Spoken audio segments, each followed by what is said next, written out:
पूर्ण परमात्मा पाप कर्म दंड को भी काट सकता है। अभी तक जिस भी संत व महापुरुष से मिले उन्होंने यही बताया कि पाप कर्म फल भोगने से ही समाप्त होगा। वो प्रभु कौन है जो पाप कर्म को काट देता है, वो काल के बंधन से छुड़वा देता है। उसका क्या नाम है, पूजा की विधि क्या है? कृपया अवश्य सुनिए जगत गुरु तत्वदर्शी संत रामपाल जी महाराज के अमृत वचन।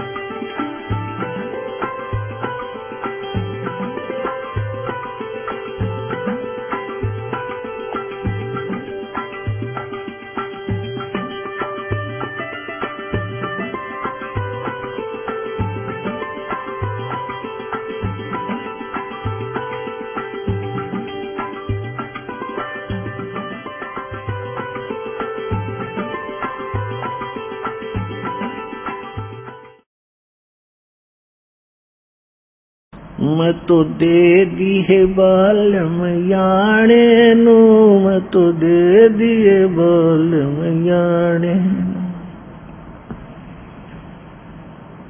शील संतोष विवेक विचारो, भाई दूर करो जुल्माने नो। शील संतोष विवेक विचारो, दूर करो जुल्माने नो। ज्ञान दराथ ध्यान दी तुरिया, कोई जाने पान रसाने नो। मैं तो दे दी है बालम याने नो, मैं तो दे दिए बालम याने। महल कपट सतगुरु ने खोले, अमी महार सिखाने नो। गरीब दास सुन भंवर उड़ावे, गगन मंडल रम जाने नो। मैं तो दे दी है बालम याने नो, मैं तो दे दिए बालम याने। मैं तो दे दी है बालम याने नो, मैं तो दे दिए बालम याने। अब क्या बताया इसमें कि गीता और भागवत पढ़े ना बुझे शब्द ठिकाने नहीं। गीता को पढ़ते हैं और मंत्र जाप करते, राधे राधे श्याम ला दे, हरे कृष्ण कृष्ण कृष्ण रामा रामा, ओम नमः शिवाय, ओम नमः भगवते वासुदेवाय। ये गीता में है कहीं? वेद पढ़े पर वेद न जाने, ये बातें पुराने 18। और पत्थर की पूजा करे, ये भूलेगे सिरजनहारा। अब क्या बताते हैं परमात्मा गरीबदास साहिब जी, क्या बताते हैं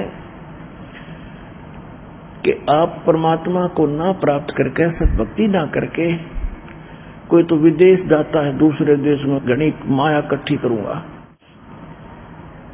और कोई कहीं घूम रहा है, कोई कहीं घूम रहा है, वहां बिजनेस करूंगा। परमात्मा कहते हैं जो असली धन तुम भूल गए और उस परमपिता से आपका संपर्क हो गया तो घर बैठे विदेश बना देगा, तेरा घर बैठे विदेश बना देगा। क्या कहते हैं? पूरब पश्चिम उत्तर दक्षिण, तू फिरदा दाने दाने लो। ये सर्व कला सतगुरु साहेब की, हरि आने लो। ये सर्व कला सतगुरु साहेब की, हरि आने लो।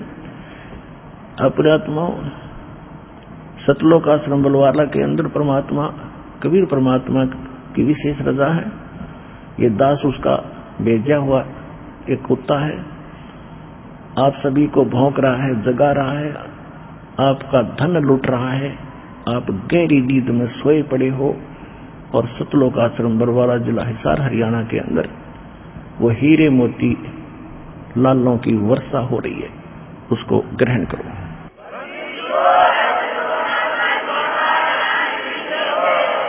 फिर क्या बताया है कि सील संतोष विवेक विचारो दूर करो जुल्माने नु, और यह दुनिया दा जीवन झूठा तुम भूल गए मर जाने ने। तुम मौत भूल गए, यहां से जाने का समय आपको याद नहीं। और याद है एक फॉर्मेलिटी है, आपके पक्की ना जचरी।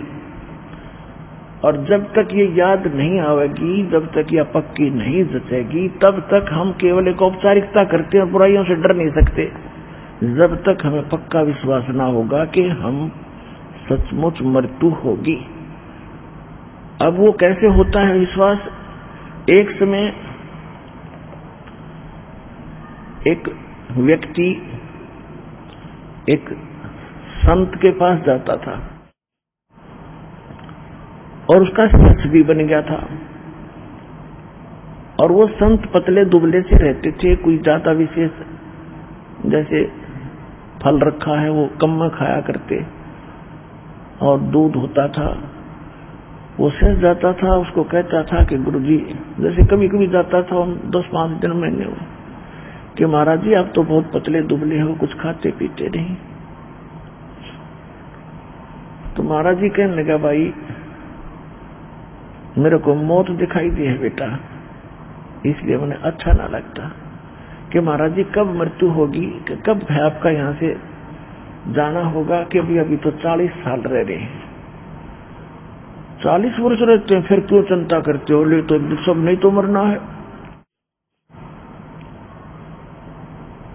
तो उसने कई बार ये बातें कह दी, कहा साधु संत होकर ऐसे डरते हो, ये तो सभी ने मरना, इससे भी क्या डर। एक दिन क्या हुआ, वो संत कहने लगा कि भाई दिखाइए तेरा हाथ है। उसने हाथ देख कर बता दिया कि भाई बेटा तू तो 7 दिन का मेहमान है, 7वें दिन तेरी मृत्यु हो जाएगी बेटा, तो थोड़ा उम्र तेरी तो रहे। कि सचमुच महाराज? कहा भाई कथी, ये तो तेरा लेख बताओ है। जब वह उठ लिया, गाड़ी बंद होगी उसकी, घर आ गया, नोट धीरे धीरे कर कर खाट पर लेट गया, चारपाई पर। घर वाले कहने लगे क्या हो गया? बोल रहे नहीं, बताओ तो क्या हो गया? कि मैं तो 7 दिन का मेहमान हूं। वो कहने लगे कैसे, क्या बात हुई? कि महाराज जी ने बताया है। और वो संत के काफी प्रसिद्धि थी कि वो जो कहते सच्ची होती है। तो सारे घर वाले भी रोन पीटन लग गए और रिश्तेदार मिलने के लिए आने लग गए। 7 दिन में सूख कर काटा हो गया, ना कि मैं खाया जाऊं। रोटी खा ले, कोई ना खाई जाती, मुश्किल से एक टूक खावा तो लौट जा, जब मैं 7वें दिन मरूंगा। अब महात्मा फिर पहुंचे 7वें दिन, जब अंतिम दिन गणे था, आज तो क्या बात, कुछ सूख लिया, कति खाना पीना पे छूट गया, वो मर लिया होता। महात्मा जी गए, सब गांव घर वाले भी कहने लगे महाराज बड़ी अच्छी बात होगी, आप भी आगे, अंतिम समय आपके दर्शन कर लेगा आपका भगत। ये तो बहुत बुरी बनी, इसके साथ छोटे छोटे बच्चे हैं, अब क्या होगा।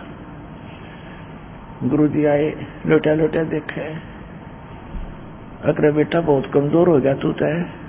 महाराज जी बोले बेटा बहुत कमजोर हो गया, कि मैं खाता पीता नहीं जी, कुछ भी ना अच्छा लगता, कुछ भी ना लगता, मन तो सब पराया पराया दिखा, अपना महसूस नहीं हो रहा। तो संत बैठ के उसने कहा बेटा देखो कितना समय हो रहा है, आज कब मरेगा तू?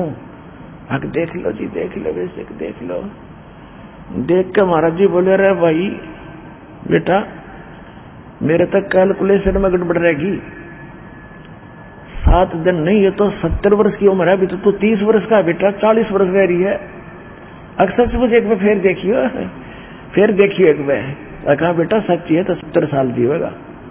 जब वह उठ गया और बैठ गया, तो महाराज जी बोले बेटा तूने खाया पिया क्यों नहीं 7 दिन में? महाराज जी कति जी नहीं करे था, तो 7वां दिन दिखा था।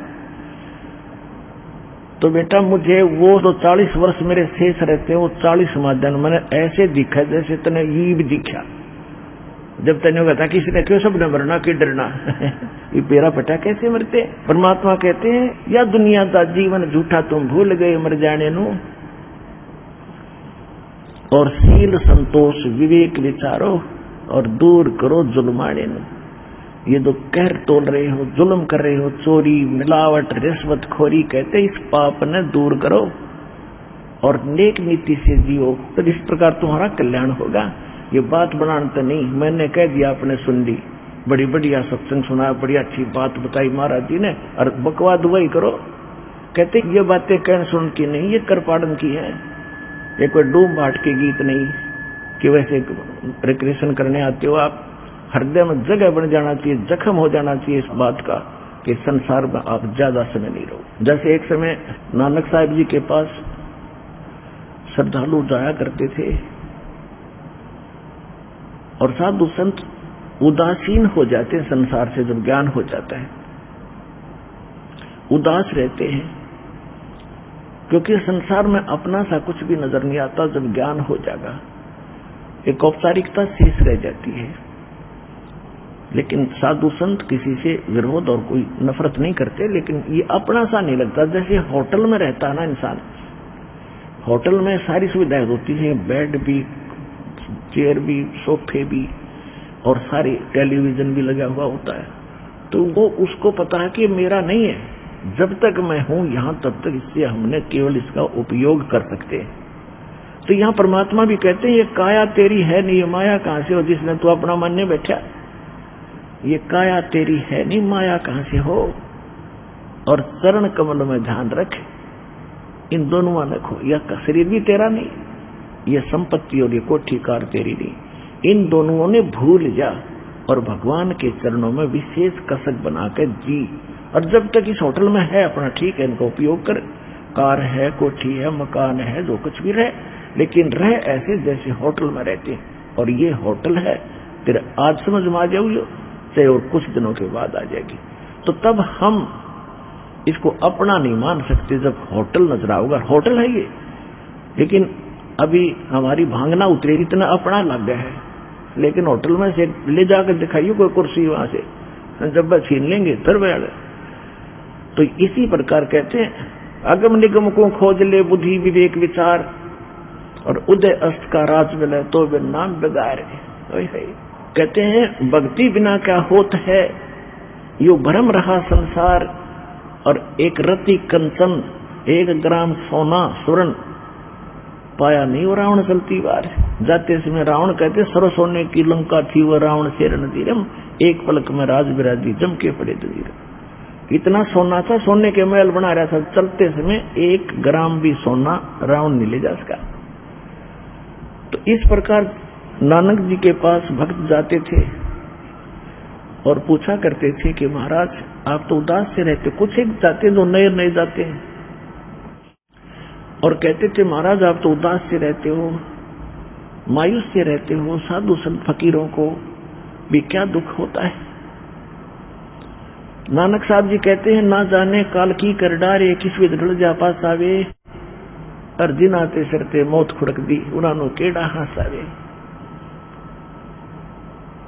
कि ना जाने ये काल के लोक में, इस गंदे लोक में कब के बिजली गिर गया, एक सेकंड का भरोसा नहीं। और ऐसे लोक में और हम से डीजे बजावे, नाचे गावे, वाह करे, तो हमने भांग पी रखी है। एक लड़के का विवाह हो रहा था, अगले दिन बारात जानी थी, उसके पहले दिन सब नाच रहे हैं, डीजे बजा रहे हैं, बहन भी नाच रही, माँ भी और बाप भी। और अगले दिन वो जो बारात जाने लगी, उस दूल्हे वाली कार टकराएगी दूसरी गाड़ी से, टैंकर से। और उसमें क्योंकि दूल्हे के साथ इम्पोर्टेंट पर्सन बैठा कर उस परिवार के, कोई बहन का बटेऊ था, कोई रिश्तेदार घना निजी था, और वो 8 के 8 मर गए, इंक्लूडिंग वो दूल्हा। अरे अगले दिन पेपर मारा नो, टक्कर मारे, बाल पाड़े और सिर फोड़े बहन बेटी और सारे। अब चाट ले उस डीजे ने, बजा लो डीजे। तो पुण्यात्माओं इन बातों को अर्जन बचाना पड़ेगा। आपने जब भक्ति करना चाहते हो, यदि स्टूडेंट बनना चाहते हो, भक्त बनना चाहते हो, तो ये बकवाद छोड़नी पड़ेगी। तब यह भक्ति सफल होगी, ना तो बेसिक बात बनाओ। ठीक है, जिसा करोगे वैसा आपने मिल जरूर जाएगा, लेकिन मोक्ष शेष रह जाएगा। तो नानक साहब जी कहा करते, ना जाने काल की कर डारे, किस विद डल जा पास आवे, और जिन आते सरते मौत खुड़क दी, उन्होंने केड़ा हास आवे। फिर नानक साहब जी से पूछा, क्या आप कभी खुश नहीं होते? तो कहते हैं कि खुश होता हूं। साध मिले सड़ साधी होंदी, और विछड़ जा दिलगिरी वे, अख दे नानक सुनो जी ना मुश्किल हाल फकीरी वे। साध मिले, ये मेरी साध संगत जो मेरे सेवक हैं, भक्त हैं, जब ये सत्संग सुनने के लिए आते हैं, मेरी खुशी का ठिकाना नहीं रहता। और जब ये यहाँ से बिछुड़ कर जाते हैं, मुझे चिंता लग जाती है। किस चीज की? कि मुश्किल से इनको सिरे चढ़ाया है, भगवान के निकट लाया हूं, और मैं एक अकेला इस सच्चे ज्ञान को बताने वाला हूं, और संसार में ना जाने कितने भ्रमित करने वाले ये सिर फिरे संत और महंत बैठे हैं। ये भगवान का बगीचा लगा रहा हूं, जब ये यहाँ से जाते हैं मुझे चिंता बन जाती है कि ये किसी भ्रमित व्यक्ति से मिलकर कहीं अपने मार्ग से ना विचलित हो जाएं, मुझे यह चिंता लग जाती है। और जब ये यूं के यूं आते हैं और अधिक आते हैं, तो उस समय मेरी खुशी का ठिकाना नहीं रहा कि मेरी फसल में कीड़ा लगा नहीं है। साध मिले सड़ साधी होंदी, विछड़ जा दिलगिरी वे, अख दे नानक सुनो जिहादा, या मुश्किल हाल फकीरी वे। फकीरी माने भक्ति। या भक्ति जो है इतनी कठिन बना दी नकलियों ने, सैकड़ों प्रकार की बकवाद, ये कर लो वो कर लो, वहां जाडी ने पूज लो, वहां तुलसी ने पूज लो, कि तो मंदिर मस्जिद गुरुद्वारों तक सीमित कर दिए। कहते हैं यह फकीरी भक्ति मुश्किल बना दी इन्होंने। तो जब ये सब भक्त वापस आते हैं तो मैं फूला नहीं समाता कि भगवान के बच्चे अभी सुरक्षित हैं, और जब ये जाते हैं तो मुझे दुख होता है, क्योंकि यह भक्ति बड़ी कठिन है। इसे एक बार पैर फिसला फिर तो काल के ही जाल में प्राणी रह जाता है। अब जो प्रश्न चल रहा है कि इस सतलोक आश्रम बरवाला के अंदर जो भक्त आ जाते हैं, इनका घना सौभाग्य है, चाहे कोई दुखी आया है, भावे चाहे कोई सुख में आया है, ये दुख उसके लिए फिर एक वरदान सिद्ध होगा, जो दास के इन वचनों को स्वीकार करके और इस पर दृढ़ हो जाएगा। क्योंकि दास का उद्देश्य केवल आपको यहां बुलाना और छू मंत्र करके रोग नाश करना नहीं है कुछ, क्योंकि अब देखा भगत ज्यादा आने लागे, विशेषकर जो दुखी हैं, रोगी हैं, वो सुन लेते हैं, कोई कह देता वहां जाओ, जाते ठीक हो जाओगे। यहाँ आते हैं कई भगत तो कहते हैं हमने तो बस यो ठीक कराना है, नाम नूम ना लेना। बता कोई बात हुई या सिर में दर्द करना हो हमारे भी, तुम यहाँ पर। यहाँ आने से पहले ये सोचकर आया करो, यदि आपने मोक्ष प्राप्ति करनी है तो आओ, यदि आपने रोगी नाश कराना है तो हॉस्पिटल बहुत बड़े हैं, वहां जाओ। हमारा मूल उद्देश्य है, जो असली सौदा हम करते हैं वो हमारा सौदा मोक्ष प्राप्ति, जन्म मरण का रोग नाश करना है। और जो अन्य सांसारिक और शारीरिक कष्ट या मानसिक पीड़ा, ये तो हम रूंगे में देते हैं आपको, रूंगे में। अगर सौदा करोगे तो रूंगा मिलेगा, ना तो मिले नहीं। रूंगा क्या होता था पुराने समय में, पैसा नहीं होता था गांव में, कनक से ही गेहूं चने, किसान जो है जाति में दास का जन्म था। तो हमारी दादी जी लेती थी, कभी कोई सब्जी बेचने वाला आ गया, कोई प्याज बेचने वाला आ गया, फेरी लगाने वाले, कोई टिंडे बेच रहा है, कोई आम बेच रहा है, कोई कुछ भी।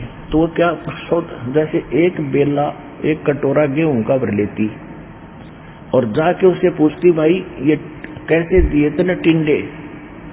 वो कहता, ताई गेहूं के 2 बार देता हूं, 2 बार। तो गेहूं एक पलड़े में डाल लिए, गेहूं के बराबर 2 बार टिंडे। जो सौदा करना था तो दादी जी के जोड़ी में डाल दिया। फिर मेरी दादी जी कहती थी, भाई रूंगा और दे। वो उठा के एक टिंडा और दे देता, ना भाई और दे, एक और दे देता छोटा सा। दादी जी राजी हो जाती। यानी सौदे से नारा जो एक्स्ट्रा बेनिफिट था उसने रूंगा कहा करते, और रूंगा उसको मिलेगा जो सौदा लेगा। यह सोच लियो अड़ान तो पहले।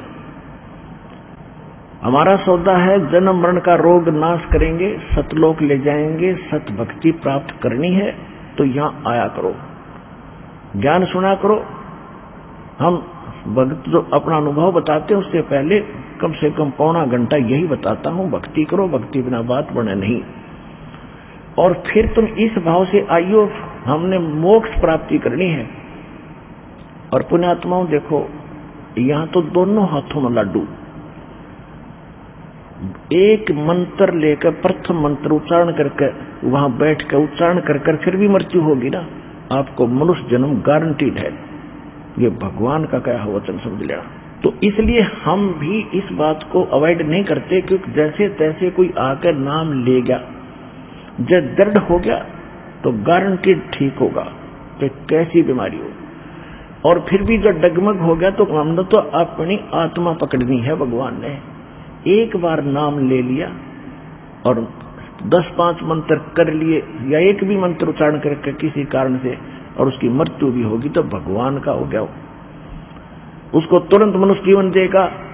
और अब विश्व में ये ज्ञान फैले ही फैलेगा, वो आत्मा चढ़ गई लाइन पे, अगले जन्म में उसका मोक्ष कर देगा। भगवान परमात्मा ने तो अपने लाल इकट्ठे करने हैं, और यहां अगर भक्ति नहीं करेगा कहीं और जागा, वो मरे तो मरेगा। और मनुष्य जीवन से ना लाख जन्म भी ना मिलना करता है, क्यों भक्ति करे नहीं रखी। तो यहां दोनों हाथों में लाडू, भगवान जब सच्चे दिल से भक्ति करोगे तो स्वस्थ भी होगे और मोक्ष भी मिलेगा। और वैसे भी अगर नाम लेकर किसी कारण से, क्योंकि नाम ले गए 10-5 दिन, महीने 2 महीने भक्ति कर ली और फिर आस्था हट गई, किसी ने बका दिया, क्योंकि यहाँ आने के बाद घने मिलेंगे आपने ये जादू तंत्र करनी है, चलो वहां झाड़ा लगाता ठीक हो जाता है। यहाँ आते हैं भक्त बताते हैं, लाते हैं जी इसको ऐसी बीमारी थी या कैंसर थी इसके और ठीक हो गया था। अब तीसरी बार आया, दूसरी बार आया तो कति सोचता का मतलब 90% आराम था। और फिर कोई रिश्तेदार आ गया कि वहां जाते ही ठीक हो जाता, उसको लेके झाड़ा लगा दिया, वैसी स्थिति फिर होगी तीसरी बार आ गया। अब बता के रो उसने के कहूं, मैं क्या कहूं, तेरा समझाते हैं खुरकाते हैं, या मत आना फिर आगे से अगर ऐसी बकवास करते हो तो भगवान से छोड़कर इतना सारा मिल गया तुम फिर भी चले जाते हो, तुम्हारी अकल कहां, फिर क्या ज्ञान समझा, तो न्यू मार खा जाते हो तुम। अच्छा दूसरी बात यह है, अब आप देखते हो कई भक्त, आप सैकड़ों हजारों की संख्या में भक्त बताते हैं हम ऐसे ठीक हो गए, ऐसे ठीक हो गए। वो क्यों ठीक हो गए? और जो ये कह रहा है मैं 5 बार आ लिया, 1 महीना हो गया, 1 साल आ गया, मुझे लाभ नहीं हुआ, उनको क्यों ना हो रहा? क्या भगवान बदल जाता है उस समय? ये आपकी कमी है। सतगुरु के दरबार में कमी काहे की ना, हंसा मौज न पावता तेरी चूक चाकरी मां। इस सच्चे दरबार में इम्पॉसिबल वर्ड नहीं है भगवान कबीर साहब की डिक्शनरी में, असंभव शब्द नहीं है। इसके सच्चे दरबार में किसी वस्तु की कमी नहीं है। लेकिन आपको रजा नहीं प्राप्त हो रही तो आपकी कोई सेवा में, कोई क्रियाओं में, कोई आपकी मर्यादा में त्रुटि है, उसको ठीक करो। दूसरा ये होता है कि जैसे एक डॉक्टर के पास एक जैसी रोगी जाते हैं, एक रोगी तो 2-3 खुराकों में ठीक हो जाता है, दवाई देते हैं, और एक को कहता है कल फिर आना 1 हफ्ते में, दवाई ले जा फिर आना हफ्ते में। तो उसका रोग दीर्घ है, उसका रोग अभी स्टार्ट था, वो 2-3 खुराकों से ठीक हो गया, और ठीक वो भी होगा क्योंकि औषधि वही है, उसका थोड़ा समय लग जाएगा, स्वस्थ अवश्य होगा। तो ये भी कारण है। इस कारण से भी आप लगे रहना, परमात्मा के फार्मूले हैं, द्वार धनी के पड़ा रहे और धके धनी के खावे, और 100 काल झकझोल ही पर द्वार छोड़ नहीं जा। तो इन फार्मूलों को अपनाना पड़ेगा अपने। फिर क्या बताते हैं, धीरे धीरे रे मना, धीरे सब कुछ हो, माली सींचे 100 घड़ा, भाई ऋतु आए फल हो। एक ये फार्मूला है कि धीरे धीरे रे मना, धीरे सब कुछ हो, माली सींचे सैकड़ों घड़े पानी के, और समय आए फल हो। जैसे एक आम का पौधा बीज बोया माली ने, और उसमें जब तक वो पेड़ नहीं बनता उसकी सुरक्षा भी करता है, उसकी सिंचाई भी करता है, सैकड़ों घड़े पानी डालता है, तो वो उस प्रोसेस का मास्टर है। उसको अविश्वास नहीं होता, उसको पक्का दृढ़ विश्वास है कि इससे यूं आम पेड़ बनेगा, और जब ये पेड़ बन गया तो इतने फल देगा, लदपद हो जाएगा। इसी प्रकार आपका यो भक्ति रूपी, सत भक्ति रूपी, यथार्थ भक्ति रूपी पौधा आम का बीज ईब बुया है। आप जब से यहाँ आए, अब इसकी सुरक्षा और आप इसकी संभाल करो, सिंचाई करो, सेवन करो, मर्यादा में रहो, बाढ़ बनाओ, इसकी रक्षा करो और भक्ति करते ही रहो। एक बार इसने थोड़ा सा समय दो, उबरन जो आपकी भक्ति और बनन दो इसको भक्ति का पेड़ है, फिर देखना फल लदपद हो जाओगे, आप भी खा लोगे, रिश्तेदारों को भी पहुंचा दोगे, तो भी ना खत्म हो, इतना सुख देगा। फिर तीसरा फार्मूला ये है, जैसे आपको बहुत बार बताया है कि भगत भी आपस में बताते हैं, एक बहन आया करती थी, सन 2005 से उसने नाम ले रखा था, संतान नहीं थी और लगभग 15 वर्ष शादी ने भी हो गए थे, लेकिन उसको ज्ञान गुण से कति समझ में आ गया था इस बात का कि अगर होगा तो कदे सुनाई यही होगी, ना हो नहीं संसार में। तो उसको बार बार कहा जाता, बेटी विश्वास रख, कहते हैं कभू तो दीन दयाल का भनक पड़ेगी कान, तो वह भी दृढ़ रही। तो इकट्ठी 2 लड़की दी उसको, 2 लड़की बालक ने 40 साल की उम्र में। अब 1.5 साल के बाद अब फिर इकट्ठे 2 लड़के और हो रहे उसके, वह कभी इंटरव्यू फिर देगी, आई हुई थी लेकर के, अब 2 लड़के फिर दे दिए। मगर बेटी हाथ जुड़वा देगा तेरे संतान की, तो बस करना पड़ेगा। जो इस तरह की डिमांड रखते हैं, आशा लेते हैं, तो उन्हें दृढ़ भी होना पड़ेगा और ये फार्मूले अपनाने पड़ेंगे, फिर देखियो क्यों करना हो जाए। एक भगत आपको बता रहा था इंटरव्यू में, पता नहीं कहाँ कहाँ भक्ति करते थे, 2 लड़के थे, एक कैप्टन था, एक और अच्छा लड़का था, दोनों की मृत्यु होगी, कई की लाख रुपये लग गए बीमार होकर के, और 50 वर्ष की उम्र हो गई थी, 50 से ऊपर उम्र होली थी उस माई की बेटी की। लौट-पट कर यहाँ किसी बहन के कहने थे, यहाँ 1.5 साल भर के बाद उसने अपना ऑपरेशन ठीक करवाया, साल भर के अंदर लाल दे दिया। तो जब आदमी सारा लटपट लेगा ना, जब यहाँ दृढ़ होगा और फिर देखना खेल दाता का।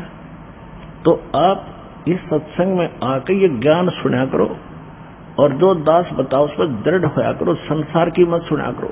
यहाँ से नाम लेकर जाने के बाद कोई ये कह देगा चल वहाँ लड़के होने की दवाई मिल रहा है, वो हमारा फार्मूला खत्म, वहां कुछ होना ही नहीं था, भगवान ने हाथ हटा लिया। तो इस प्रकार चाहे कुछ भी हो, यहाँ आने के बाद आप सपने में भी किसी की आस्था मत करना, परमात्मा कबीर जी के अतिरिक्त। और फिर देखना, एक कैसा दे सब सदे, सब साधे सब जाए, माली सींचे मूल को फिर फले फूले आ जाए। तो एक ये फार्मूला है कि राम नाम रटते रहो जब तक घट में प्राण, और कभू तो दीन दयाल के भनक पड़ेगी कान। मतलब इस श्रद्धा से आप यहाँ आओ। और फिर दूसरा ये उद्देश्य रखो कि मान लीजिए किसी भी कारण से त्रुटि तो हमारी ये रहेगी और परमात्मा वो स्वस्थ ना हो सका और मर गया, मृत्यु भी होगी, तो मनुष्य जीवन मिलेगा। मनुष्य जीवन का मिलना कोई बालकों का खेल है। ये तो असंख्य जन्म हो गए, मृत्यु असंख्य जन्म, और ये तो होगी आज ना तो कल होगी। जैसे आज कोई मृत्यु को प्राप्त हो रहा है 50 साल की उम्र में, अब उसको बड़ा बुरा लग रहा है, तो क्या सोच रहा है कि और 10 वर्ष जी जाता, और जो शेष बचे हैं वो कौन से सदा रहेंगे, 10 साल बाद से उनकी टिकट कट लेगी, यहाँ कोई रह नहीं सकता। कबीर साहब क्या कहते हैं, साथी हमारे चले गए हम भी चलन हारे, कोई कागज में बाकी रह रही तात लगी है वार। परमात्मा कहते हैं हमें समझा रहे हैं कि तुम देख रहे हो कि कोई कल मर गया, कोई परसों मर गया, इसी से आपके मित्र प्यारे रिश्तेदार खत्म हो रहे हैं और आप भी एक दिन जाओगे। आपका कोई कागज में बाकी रह रही है, यानी कोई समय सांस शेष है, जिस दिन वो पूरे होंगे 1 सेकंड में जाओगे, ऐसे कोई रोक नहीं सकेगा। तो कहने का भाव ये है कि इस संसार की आस में केवल यहां जीना ही जीना मानकर भक्ति नहीं बनेगी। परमात्मा की भक्ति को प्रथम रखकर और फिर चलो आप विश्वास करो, ये मालिक आपको जीवन देगा, आपकी आयु बढ़ावेगा, एक्सटेंशन देगा, यदि आपकी नीत भक्ति की रही। दूसरी बात ये होती है, जैसे परमात्मा को तो हमारे आने वाले समय का खूब पता है। जैसे कोई भक्त की मृत्यु होगी, सतनाम प्राप्त करके सारनाम प्राप्त नहीं हुआ। अब कोई उसके मन में, क्योंकि जो भक्त हैं उनको तो दृढ़ता रहती है, समाज के लोग वहां आते हैं, पता नहीं क्या क्या उसको कहते हैं, तुम तो ये कहा करते, तुम तो ये कहा करते, अच्छा भगत था, पूरी श्रद्धा थी, इसकी एक्सटेंशन क्यों ना करी तुम्हारे भगवान ने। तो पुण्यात्माओं विचलित ना होना। आपको उदाहरण देता हूं कि उस भगत के कुछ आगे चल के ऐसे कुसंस्कार होते हैं कि सार नाम प्राप्त करके भी उसमें कोई दिक्कत आ जानी थी और उसमें फिर ये नहीं सफल हो सका था, तो इसलिए उसका उसी समय परमात्मा ने अपनी कृपा से ही उसका अंत करके दोबारा जीवन देते हैं और फिर नए सिरे से उसको पार करते हैं। अब तो ये भक्ति युग शुरू हो गया, हजारों वर्ष ये चलेगा। अब तो कोई धोखा है नहीं, मोक्ष नहीं, मृत्यु होगी तुरंत मनुष्य जीवन 10वें महीने आ लेगा। यहाँ पर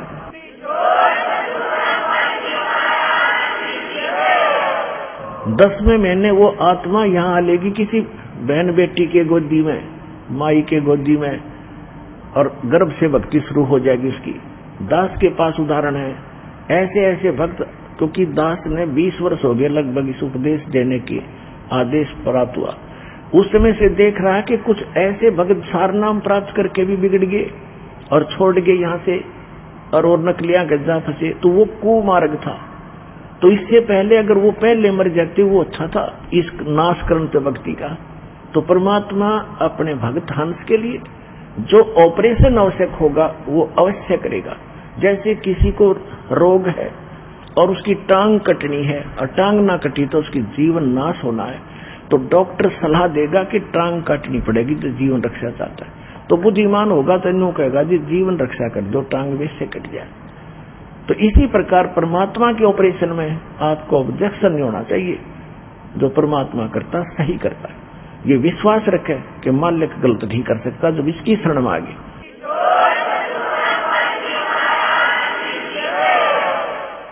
जैसे एक डॉक्टर के पास आप पहुंच के, तो वहां डॉक्टर की चलनी चाहिए, मरीज की नहीं। जब मरीज चला होगा तो ऑपरेशन फेल हो जाएगा और वो जीवन अपना हाथ धो बैठेगा। तो इसी प्रकार जैसे आप देखते हो, बिल्ली जो होती है एक घर में बच्चे पैदा करती है और तीसरे दिन उनको मुख से उठा उठा सारी रात दूसरे घर में ले जाती है। क्यों ले जाती है? कि उसको पता है कि कहीं यहाँ कुत्ते कातों को पता ना लग जाए, तेरे बच्चों का यहाँ पता लगा इतना दूसरे में रखे होंगे। और जब वो उठाकर चलती है उन बच्चों को अपने मुख से पकड़ती है। कितने पैने दांतरे होते हैं, दांत होते हैं बिल्ली के, और वो बच्चों को बीच से पकड़कर चलती है। वो बच्चे चू भी नहीं करते। क्यों नहीं करते? क्योंकि हम उनको दर्द होता है, उनको मालूम है हमारी माँ पकड़ रही है और इसी से दर्द हो रहा हमारे को, ये कोई विशेष खास बात है, हमें कोई खतरा है, उससे बचाने के लिए ले जा रही है। तो वो पशु भी इतना महसूस करते हैं, वो भी हाय हाय ना करते और चुपचाप बेचारे नू हो जाते हैं, नू सुकड़ जाते हैं, और वो पकड़ के ले जाती है और बिल्कुल नहीं बोलते। उनको मालूम है जब शोर कर दिया तो कोई पहचान ले, कुत्ता आ जाएगा, हमें खा जाएगा, तो चुपचाप उस दर्द को सहन करके सुरक्षित हो जाते हैं। तो इसी प्रकार समझ लेना, परमात्मा थोड़ी बहुत यहाँ आकर भी आपको कोई पीड़ा है तो आपके हित में है, आप उसमें बिरडाना नहीं। कई तनों को मैं 4 बार आ लिया जी, अरे 4 बार में गला टूट गया, सारी उम्र आना था तो यहाँ पर अगर चारापन में थक लिया तीसरी तेरे को लाभ होगा, फिर फायदा क्या होगा इसका? तो पुण्यात्मा इनको याद रखना है। कहते राज्य क्रमता राम की रजा धरे सो शीस, दास करीब दरस परस दिन बैठे जगदीश। इस परमात्मा की रजा में रहना और देखना, फिर ठाठ आपके 101 पीढ़ी का कल्याण होगा, या कोई डूम भाट के गीत नहीं।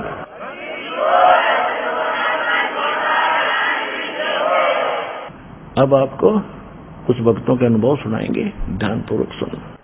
नमस्कार सर। सर साहेब, क्या शुभ नाम है जी आप जी का? भानुदास पाटिल। सर कहाँ से आए आप?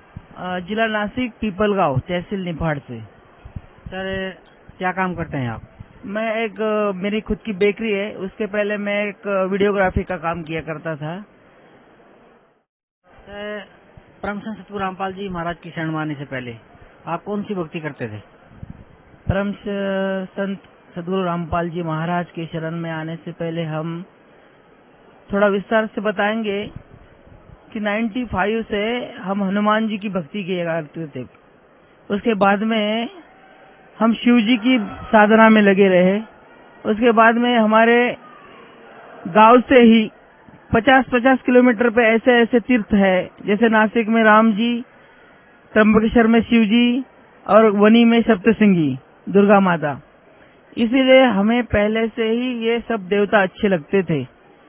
इसके कारण पूर्णिमा को दुर्गा माता के वहाँ, सोमवार को त्र्यंबकेश्वर और हर गुरुवार को नासिक में पंचवटी में जाया करते थे। लेकिन बहुत घूमने के बाद में भी हमें ऐसा लगा कि कुछ कमी है। इस बीच हमारी मुलाकात अमरेश नेरकर जी से हुई। उन्होंने हठयोग से योग सिखाया, लेकिन कुछ साल तक हम 2-3 साल ऐसे ही भटकते रहे। उनको मैंने कहा कि ऐसा कीजिए कि आप ही हमारे गुरु बन जाइए। उन्होंने सीधा कहा कि देखो भैया, मैं तो गुरु बनने के लायक हूँ नहीं, लेकिन आप बहुत जिद कर रहे हो तो गायत्री का उपासना आपको बताता हूँ, इसकी साधना कीजिए। तो कम से कम 2 साल तक हमने गायत्री की उपासना की। इस बीच हमारा वैराग्य ऐसा बढ़ गया कि हम सोचने लगे कि सन्यास से ही हमें कुछ ना प्राप्ति होगी परमात्मा की। तो उनसे हमने रजा ली और हरिद्वार की ओर चल पड़े। हरिद्वार को जैसे हम गंगा घाट पे पहुंचे और बैठे हुए, तो एक दाढ़ी वाले ऐसे संत आ गया किसी, अरे बेटा तू यहाँ क्या कर रहा है? ऐसा कर, तू घर पे जा, तेरा राम तो घर पे मिलेगा, परमात्मा खुद तुझे ढूंढते हुए आएगा, तू यहाँ पे मत आ, तेरा काम है नहीं। क्योंकि मुझे भीख मांगने की बहुत लज्जा आती थी और साधु को पहले भीख मांगना पड़ता था, मांग मांग के खाना पड़ता था। मैं सोचा जो साधु परमात्मा के नाम पे घूमते हैं उनको भीख क्यों मांगनी पड़ती है। इस बीच मैं वापस घर पे चला आया। पिताजी डांटे, सब डांटे। सर परम संत सतगुरु रामपाल जी महाराज की शरण में आप कैसे आए? आस्था चैनल पे हमारे मित्र अमरेश नेरकर ने जब देखा कि परम संत सतगुरु रामपाल जी महाराज अहमदाबाद में आए हुए हैं, उन्होंने वहां जाके उनसे नाम दीक्षा ले ली। उस बीच हमें बीड़ी और सिगरेट की इतनी लत लग चुकी थी कि 3 डिब्बिया सिगरेट की हम खत्म कर चुके थे। दिन भर में इतना करने के बाद में भी हमें चैन नहीं आता था। उन्होंने कहा भैया सत्संग देखो, आप पहले सुनो, क्योंकि मैंने तो गुरु कर लिए है, आप इस चक्कर में मत पड़ो कि देवी देवता की पूजा करते करते कहीं आपका जीवन नष्ट ना हो जाए। तो मैंने उसी दिन उनके कहने पर सत्संग आस्था चैनल पे सुना, जब गुरुदेव जी ने सृष्टि रचना के बारे में बताया और तपस्शिला का जैसे ही वर्णन आया तो मेरे रोंगटे बहुत खड़े हो गए। मैं घबरा गया कि अरे बाप रे, मैंने ये क्या किया। तंबाकू का सेवन करने से क्या होता है, आदमी जब यहाँ का शरीर छोड़ के चल पड़ता है तो तपस्शिला पे काल कैसे खाता है। जब मुझे उसकी डेफिनेशन मालूम पड़ी, उसके पहले तो हम गीता का बहुत श्लोक पढ़े थे, गीता का पाठ भी किया था और ऐसे मानते थे कि तीनों गुणों की भक्ति करने से मूड राक्षस प्रवृत्ति की होते हैं, उनको मानसिक शांति भी नहीं मिलती और सुख भी नहीं मिलता। हम सोचते थे कि हम तो सही भक्ति कर रहे हैं, हमारे बारे में तो है नहीं। लेकिन सद्गुरु देव के मुख से ये सुनने के बाद में मुझे ऐसा लगा कि तीनों देवों में चक्कर में तो मेरा जीवन नष्ट हो जाएगा। मैंने प्रार्थना लगाई कि गुरुदेव मैं तो आपके पास नहीं आ पाऊंगा, आप ऐसी कृपा कर दीजिए कि हमें आपकी शरण में ले ले। सदगुरुदेव की इतनी कृपा हुई कि अगले ही महीने गुरुदेव नासिक में सत्संग करने वाले हैं। ये बात सुनकर तो हमारे मन में खुशी का ठिकाना नहीं रहा। जैसे ही सदगुरुदेव नासिक में आए, हमारी धर्मपत्नी को बोला, देखो भगतमती, मैं तो शरण में जा रहा हूँ, क्या आप आना चाहते हो? उन्होंने जल्दी से मेरे हाँ में हाँ भर दी और सन 2004 में मैं सदगुरुदेव के चरणों में आ गया। जैसे ही डोंगरे वस्ती गृह पे आया तो पांडाल का काम ही चालू था। संत रामपाल जी महाराज कुर्सी पे बैठे हुए थे। जैसे ही देखा, मैंने दंडवत प्रणाम किया। मालिक ने तुरंत चरणों में ले लिया, बेटा आओ, हम तो आपके लिए आए थे। ऐसा सुनते ही हमारे कलेजे में ऐसा धसका बैठा कि है परमात्मा, आप तो खुद चलकर आए, हम तो भटके हुए थे। इस प्रकार भगत जी संत रामपाल जी महाराज ने 2004 में प्रथम नाम दिया और जैसे ही 4 महीने बीते, गुरुजी वापस नासिक में आए। सतनाम उपदेश भी 4 महीने के बाद में तुरंत मिला। ऐसी रजा बख्शी कि हमारा जीवन ही उद्धार हो गया। परम संत सतगुरु रामपाल जी महाराज ने जो सतभक्ति आपको दी है, उस भक्ति का आपको क्या लाभ मिला?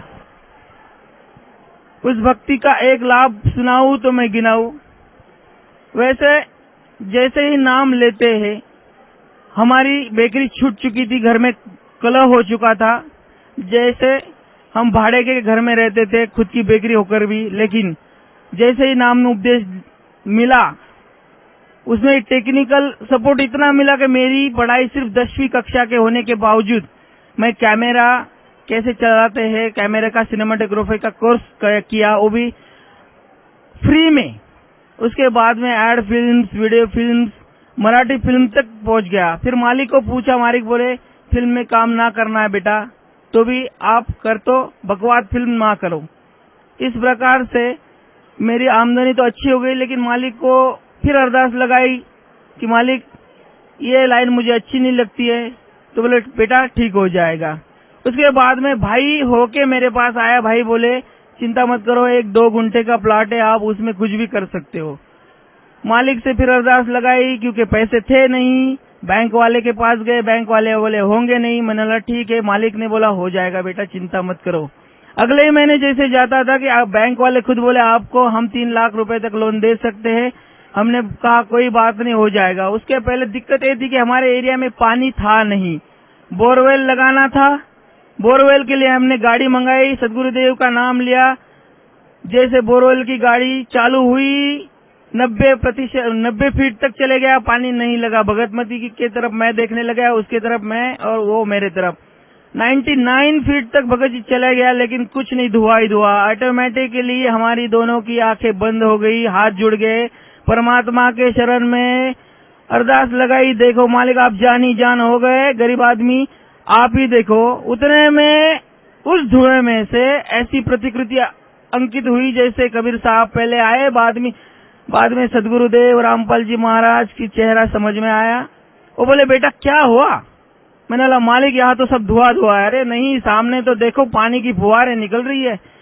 तो जैसे ही आंखें खुली, 100 फुट पे पानी इतना उछल रहा था। बोर वाला बोले भैया 140 के आगे तो हम नहीं कर पाएंगे, बल्कि हमारे पूरे एरिया में 250-300 फीट के आगे ही बोर किया है। ये सबसे बड़ा लाभ हमें सदगुरुदेव ने सतमलोक से पानी खुद लाके दिया, जिससे हमारा आगे का काम पूरा सफल हुआ। उसके पहले हमारी छोटी बेटी जो गिरने के कारण उसके हाथों में फ्रैक्चर हो गया था, हम दवा दारू करने के लायक भी नहीं थे, किसी से पैसे मांगे नहीं दिए। हमने मालिक के आगे हाथ जोड़ा, मालिक घी लाने के लिए पैसा नहीं है, जोत कैसे जलाऊं, बच्ची को दवा कैसे कराऊं, डॉक्टर के पास कैसे लेके जाऊं।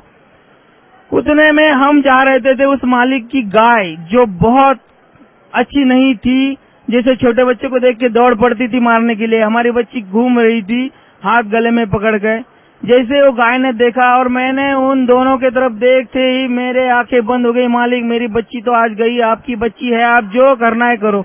उतने में गाय उसके पास आके रुक गई, उसका हाथ उसके सर पे टकराया, बच्ची नीचे गिरी। वैसे ही गाय रुक के वापस चली गई, मेरे रोंगटे खड़े हो गए। मैंने सोचा बच्ची तो आज जिंदा नहीं बचेगी, लेकिन मालिक की ऐसी रजा हुई बच्ची उठ के दौड़ के मेरे पास आई, पापा पापा करते। मैंने देखा तो उसने हाथ ऐसे ही हिलाया और देखा वो गाय गाय जैसे मराठी में हम्बा बोलते हैं तो करके बताया, तो हाथ उठाने लगे। मैंने बोला बच्चा क्या हुआ? तो मैंने उसका हाथ देखा, दर्द होता है? बोले ना। तो मालिक की ऐसी अरदास हुई, गाय का कारण हुआ, बच्ची गिरी, दवाखाने में जाने की जरूरत नहीं पड़ी और बच्ची अपने आप मालिक की दया से बिल्कुल ठीक हो गई। भक्त समाज को क्या संदेश देना चाहते हैं आप? भक्त समाज को मैं यही संदेश देना चाहता हूँ कि मैं नासिक में रह के बचपन से ही हर तीर्थ पे गया हूँ। त्र्यंबकेश्वर, माँ दुर्गा, शेरावाली, इनकी पूजा करते करते थक गया था। मुझे पता नहीं था कि कहाँ जाऊँ, क्या करूँ, कैसे करूँ। हाँ, कबीर वाणी, कबीर दोहे सुनते सुनते इतना तो पता चल गया था कि ये हटके बोलते हैं। लेकिन जैसे ही मालूम पड़ा कि करोथा में सदगुरुदेव आए हुए हैं, वहां जाने से ही लाभ होगा, तो हमारे मित्र और हम चल आए और हमारा जीवन का पूरा उद्धार हुआ। वैसे पूरे भक्त समाज को यही मेरी प्रार्थना है, दिल से प्रार्थना है कि आप कहीं मत जाओ, 33 कोटि के चक्कर में मत पड़ो, एक ही मूल को सींचो, अपने आप फल तो मिलेंगे ही, आपका जीवन भी बर्बाद नहीं होगा, आपका कृतार्थ हो जाएगा। सदगुरुदेव बरवाला में आए हुए हैं, रामपाल जी महाराज, उनके चरणों में आओ जिला हिसार में और अपने आप को कृतार्थ करके सही भक्ति मार्ग पे चलो। इतना ही मेरी गुजारिश है। धन्यवाद आपका, बहुत बहुत धन्यवाद।